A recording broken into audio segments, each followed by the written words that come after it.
Et salut! Dans cette vidéo, je vais te montrer comment faire un petit ourson assez glouton dans son pot de miel en pâte polymère. C'est parti! Pour cette création, j'ai utilisé de la Fimo caramel, cognac, chocolat, Sahara, un mélange de jaune et de translucide et du noir. Vu que ma pâte était un peu trop molle, j'ai fait une base avec du papier d'aluminium pour faire le pot de miel. Une fois que j'ai ma base, je la recouvre de Fimo caramel et je lui donne la forme bien bombée d'un joli pot.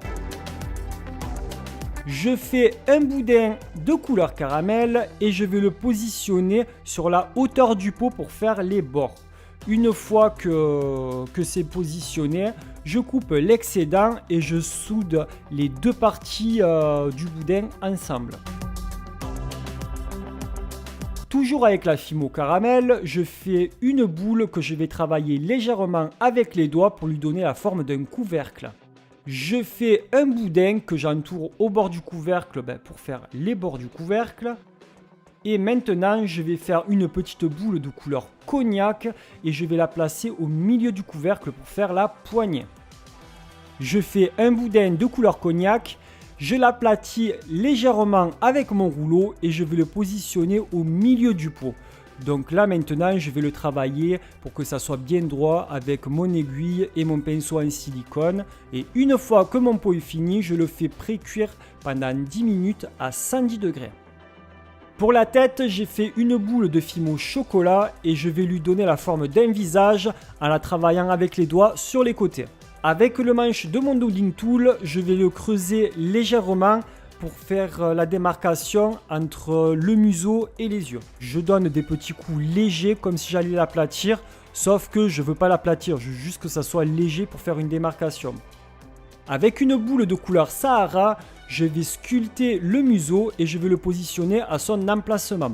Je le travaille avec les doigts et le Doding Tool et je vais faire une petite boule de Fimo noir pour faire le nez. Je vais faire un très fin boudin de Fimo noir pour faire les sourcils. Donc je le coupe en deux et je vais l'arrondir avec le manche de mon Doding Tool. Je trouve que c'est plus facile et ça aide vachement. Je le positionne à leur emplacement. Et maintenant pour les yeux, je fais deux petites boules de Fimo noir. Et pour la bouche, tout simplement, j'ai fait un boudin que j'ai légèrement arrondi comme tout à l'heure et puis je positionne.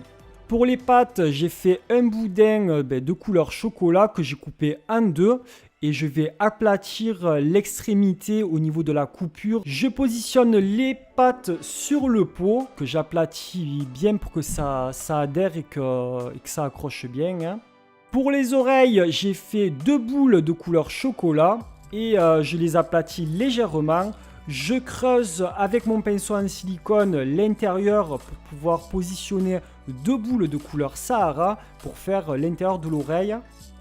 Je coupe les extrémités de l'intérieur des oreilles pour pouvoir les positionner plus facilement. Je mets de la Fimo liquide sur le pot et maintenant je vais prendre mon mélange de jaune translucide et je vais faire une boule que je vais étaler. Et avec ma lame, je lui donne des sortes de formes de zigzag pour que ça fasse comme du miel qui dégouline. Je positionne sur le pot et puis je continue tout le temps à travailler pour donner une belle forme. Si j'ai besoin de rajouter un peu de jaune translucide, je rajoute du jaune translucide et je travaille pour que ça soit le plus joli possible. Au moins ça donne un effet de miel qui coule un peu partout. Je mets un point de Fimo liquide pour positionner la tête et je la place au niveau des pattes pour que ça soit le plus réel possible. Je mets aussi un point de Fimo liquide sur le couvercle et puis là je vais prendre une boule de Fimo jaune translucide que je vais aplatir. Je vais faire des petites zigzags comme tout à l'heure. Une fois que j'ai la forme que je veux, je le positionne sur le pot et ensuite je mets un point de Fimo liquide sur du coup le jaune qui est placé sur le couvercle et ensuite je le colle sur la tête. Reste plus qu'à faire cuire la création pendant 20 minutes à 110 degrés et une fois que c'est refroidi, j'ai mis deux petits points de peinture blanche acrylique pour pouvoir faire les petites lumières des yeux et une fois que c'est sec, j'ai verni la création tout simplement.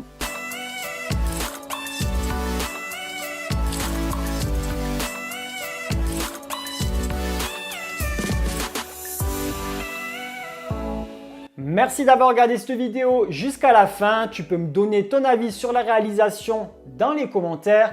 N'oublie pas de mettre un pouce en l'air sous la vidéo pour me montrer que tu aimes ce que j'ai fait. Au moins, ça me soutient et puis ça me pousse à faire un peu plus de vidéos. Tu peux aussi t'abonner si ce n'est pas déjà fait en activant la cloche de notification pour être averti de ma prochaine publication. Et puis moi, je te dis à très vite dans une prochaine vidéo. Bye bye.